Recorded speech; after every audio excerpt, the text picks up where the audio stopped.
తిరుపతి లడ్డు అంటే ఎంతో లక్షల మంది కోట్ల మంది ఇష్టపడతారు ఆయన లడ్డుని. లడ్డు ఇప్పుడు ఏంటి పరిస్థితి? వెంకన్న దర్శనం తర్వాత ప్రియారిటీ ఇచ్చేది లడ్డుకే.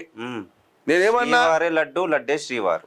ఇవాళ ఇంటికి తెచ్చుకొని 2 లడ్డూలు తెచ్చుకొని పిల్లలతో ఏం చేస్తామంటే చిన్న ఆయనకు పెద్ద ఆయనకు మంచిగా ప్రసాదం వాళ్ళు ఏం చేస్తుంటే తిరుపతికి పోయినంత ఫీల్ అవుతారు. అప్పుడు తీసుకొని అందరిది అది చాలా పవిత్రమైంది.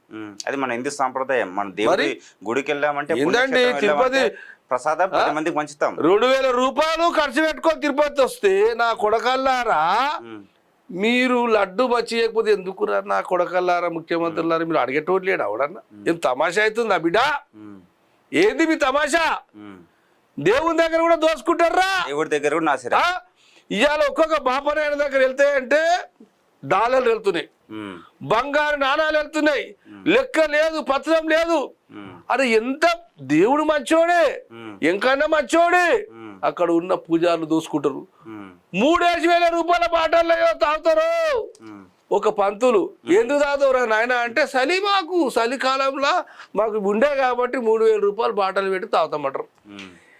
ఏందండి ఇది? నాకు అర్థం కాదు. రికమెండేషన్లు ఇక సినిమా యాక్టర్లు వస్తే 5 లక్షలు తీసుకుంటారు. ఇక ఏందండి? పేదోనికేమో దర్శనం సరిగ్గియడు, ఎప్పుడు పోయినా అకామిడేషన్ ఉండదు. ఎంత మోసం తెలుసా?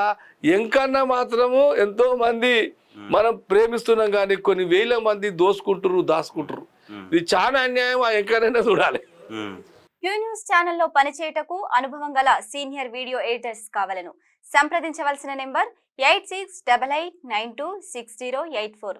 qnewsads@gmail.com ను సంప్రదించండి. లైక్ చేయండి.